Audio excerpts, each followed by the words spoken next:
Use the referral link in the description to g2a.com for all of your Xbox codes, PlayStation codes and video games, and be sure to use the code CHES at checkout to get yourself 3% cash back. Hey guys, welcome to episode 1 of season 2 here at Sunderland. Before we go any further, if you haven't seen the last 2 episodes of the previous season, watch those first before you continue to watch this one. I don't want to spoil anything for you. Okay, good. Moving forward, we have twice the budget this year than we did last year to improve the team. I have a number of players I can now sell on that I couldn't last year that I didn't use to yet further increase that transfer budget. This is hopefully going to be the season that last year should have been. We shall wait and see. We have the opportunity to raise a further £4.4 million from this pre-season tournament too. And our current budget is £8.38 million. We've had 2 players arrive on pre-contract, that being Ravel Morrison and Stephen Colker, both of which have gone straight into the starting lineup. Colker there at centre-back and Morrison ahead of Ratu in the midfield. Now, currently Lee Catamol is continuing on at centre-mid, although I do have Max Power and Ratu to potentially play in front of him. And you can see the squad is quite big at the moment, although I have a number of players I'm looking to move on. We do still have some players in the youth setup that we could consider calling up fairly soon.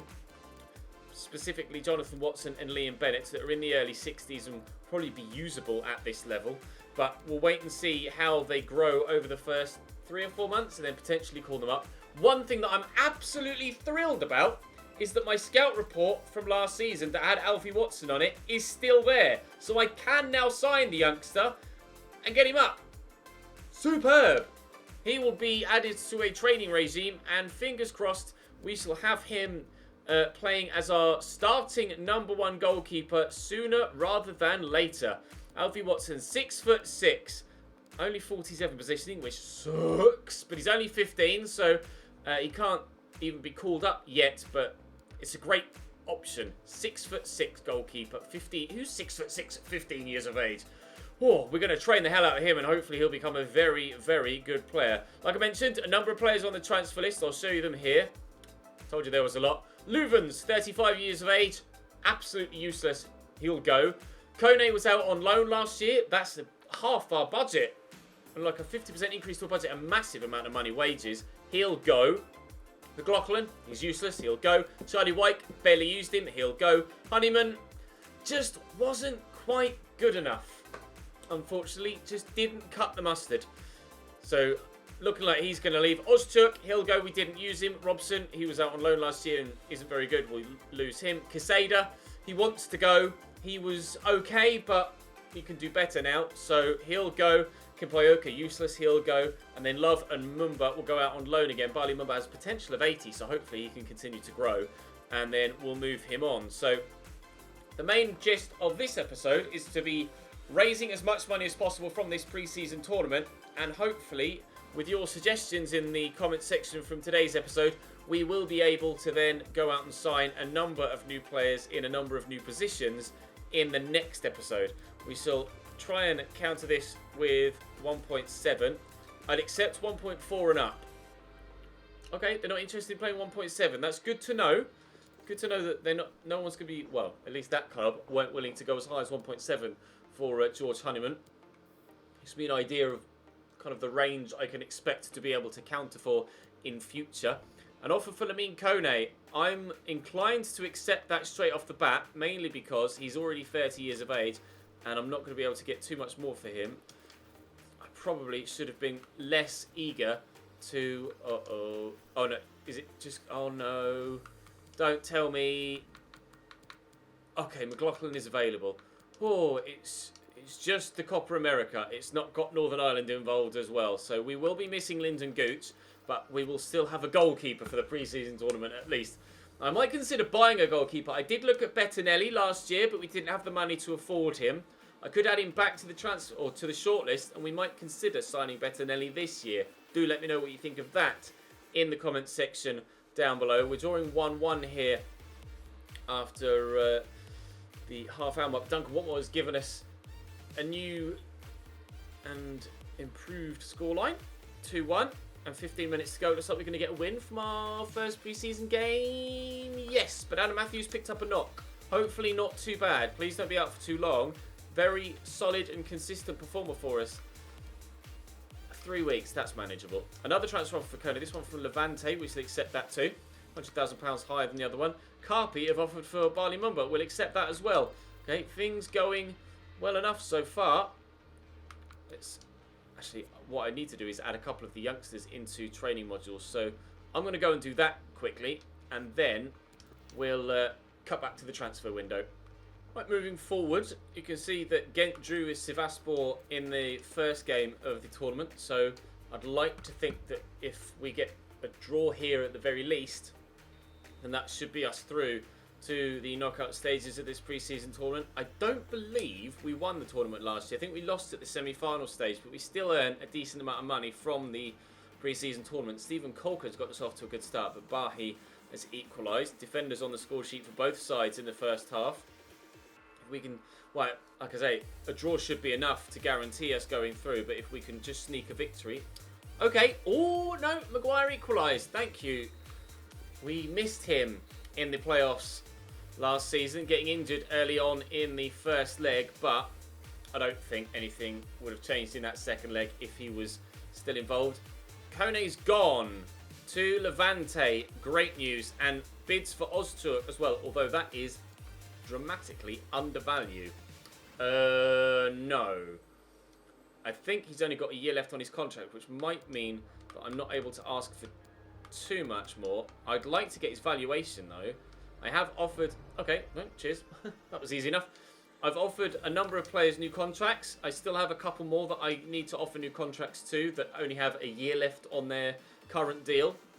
But I'm basically offering them around about what they're already on, not really offering much more, if anything more, to be fair, than what they're currently on.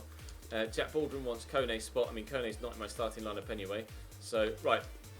Avoid defeat in this game, and we're through. Because there's no way the other two sides below us can get above us. If we lose this, we could go out. But just a draw or better is enough to see us through to the knockout stages. And to add another little bit of money to our transfer budget, which has already taken a 50% boost or more from that Kone deal. We can have a little edit of the budget to factor in what the extra wages will do for the budget too. £12,500 a week that Kone was on is a lot. Well, Grig gives us a 1-0 lead from the penalty spot. They get a man sent off 2 minutes later. And we're through to the knockout stages with an extra how much added to our transfer budget? 1.056. Max Power would like to play a little bit more football. I would contemplate starting Power ahead of Catamol, to be fair. As lead stats are going to continue to drop, I will throw Max Power into the starting lineup. Power, I'm not sure what his potential is. Let's have a look on Sophie. For Max Power's potential is 73, so certainly able to improve from where he is currently. We shall leave him in the starting lineup for the time being.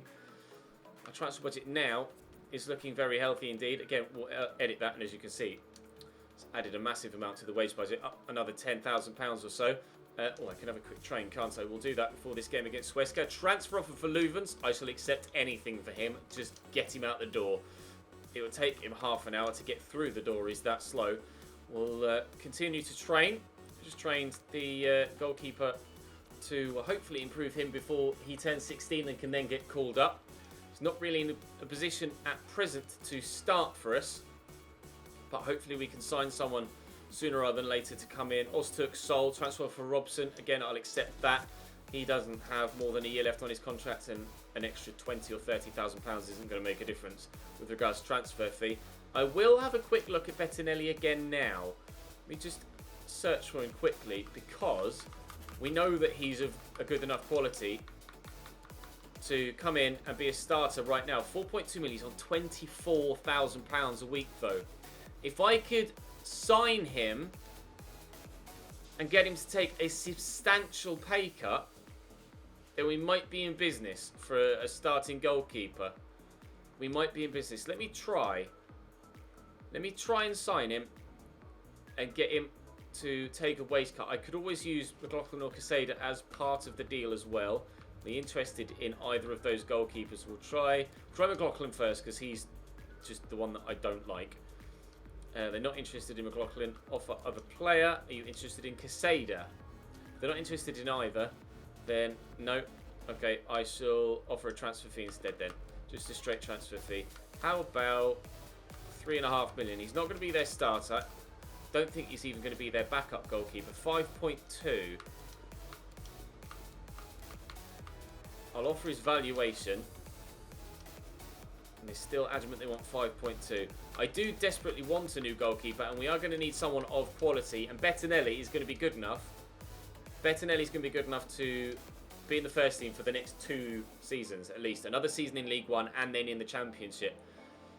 It's just whether or not he'll take a sizable wage cut, because I would very much need him to.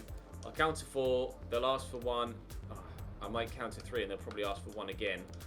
But please sign 3. Okay, it's going to have to be a 2-year deal. That's okay. We can extend that next year if possible. I want you to take a big wage cut. I don't really want to pay more than £15,000. I know you'd be the highest rated player in my team. Ha! Yes! Good. I shall counter. I shall remove the bonus and edit the wage and drop it to 13. And they might be willing to negotiate from there. 16 without the bonus. Let's edit it again. How about 14? There's a little bit of negotiation going here, and hopefully eventually we'll meet in the middle. How about 14.5? I am trying to ensure that we leave ourselves enough money elsewhere to sign other players in other positions. He seems very, very adamant. He wants £16,000 a week, and I'm very, very adamant. I don't want to give it to him. 15.2. 15.5. Okay, there's been a bit of movement from them. I'm happy enough with that. 500 quid a week could make all the difference. It's an extra youngster at the very least. Right, Huesca away. Ah, forgot to put Bettinelli into the starting lineup tonight. Well done, cheese. Well, Huesca drew their last 2 group stage games and won their first. So they're unbeaten so far in this pre-season tournament. But we are too. But that might be coming to a close. They've gone 1-0 up, but Grig has equalised just before half-time, so there's still the potential to get themselves through. Toulouse and Metz are also drawing 1-1. They've gone 2-1 up here, though, Huesca, as Toulouse do the same against fellow French side Metz. Equaliser late on, win on penalties. Go on, lads. No, just the yellow card for Flanagan. Okay, well, for the 2nd season in a row, out at the semi-final stage of the pre-season tournament, we will get an extra 1.4 million from that. George Honeyman, sorry, pal. You're just not good enough. Right, well, let's see who else we have left to sell. Anyone of... Well, Luvens is going. Anyone of real value? A couple. We've a handful of players left to sell, Honeyman included. I will leave it there for now, because it's not a massive amount that I can raise extra. So we have about 10, maybe up to £12 million and probably up to £20,000 in the budget. 12/13 million pounds, and then about 20 to 22,000 pounds available in the wage budget once everyone's sold to improve the team. Bettinelli's going to come in, or Bettinelli has come in, so we have a brand new starting goalkeeper, so that we don't need to worry about. I would like... Oh, Maguire, I need to add him to the transfer list as well, actually. That needs to be done, and hopefully we can get him out of the club too. I don't need a central midfielder because I have a number at the club already. I do want a centre-back. Do I go and sign Jimmy Dunn that we had on loan last year, or do I sign someone different? With Colker, Flanagan and Baldwin, Luvens is going to get sold, so I'm going to need someone else. I do have a couple of youngsters. Turner's more suited, perhaps, to being a centre-back than a right-back, because he's not amazingly quick, and he is quite tall. High work rate, so probably wouldn't suit at centre-back too much. And I'll show you the youngsters. Wyke is going to go. I might need another striker, because I don't think the youngsters we have at the minute are good enough to step up. So I might need another striker as well. So certainly a centre-back, potentially a striker as well. I have Liam Bennett I could call up. So maybe I should call Liam Bennett up and save money there, and we don't need to sign a centre-back, perhaps, if you guys agree. Morgan Edwards is hopefully going to grow quite well this season and be a decent left-back. Harrison Green, looking okay at the minute, but obviously needs training. Jonathan Watson, looking okay at the minute, but needs training. And Alfie Watson is going to be trained and will be called up at the first available opportunity, but Bettinelli will be starting every game between now and the foreseeable future. I can still use Marlowe as a striker if needs be for the time being, but I would like another one in. So centre-back and striker, certainly. Gooch, Clark, and Watmore are my wingers. I don't really have anyone else because Maguire's going to get sold. So another winger too, please. A winger, a centre-back, and a striker. And I think that'll do us for now. We don't need centre-mids. I've got too many. Yearwood, Ledbetter, Ward has come up. He's going to be decent. We could use him at centre-back as well, of course. 6'5". So he's going to be useful. And we've also got Kazmol and Ratu. So I don't need any more centre-mids. But striker, yes. Winger, yes. Centre-back, yes. And maybe a backup left back, although I could still use Hume, so maybe that will be if we have enough money left. Let me go and add Maguire to the transfer list as well. So I don't believe I've done that yet. Or I might have done it and he's just not had any offers in yet. No, I haven't. Maguire added to the transfer list. There we go. Right. So a number of players still to be sold, so some money still to be raised, but I don't want to advance too far so that potentially, as we did last year, someone you suggest might get signed by someone else. There's no point going to the end of the month for the sake of going to the end of the month. So hopefully, sooner rather than later, we will get ourselves some decent new signings. I'm pleased with the improvement at goalkeeper already. Let's build on that, thanks to your suggestions. Drop the video a like if you enjoyed. Subscribe to the channel too to make sure you don't miss out on any further content. You'll be seeing this on Sunday. I fly back from LA this afternoon into Monday morning. So I will probably be jet lagged AF tomorrow. So next episode will be Tuesday at the earliest. I'll try and get one up Tuesday if I can. So Tuesday at the earliest, potentially Wednesday, but fingers crossed I'll get it up Tuesday. So leave me your feedback and then we'll be able to crack on from there. Okay? Good. See you later.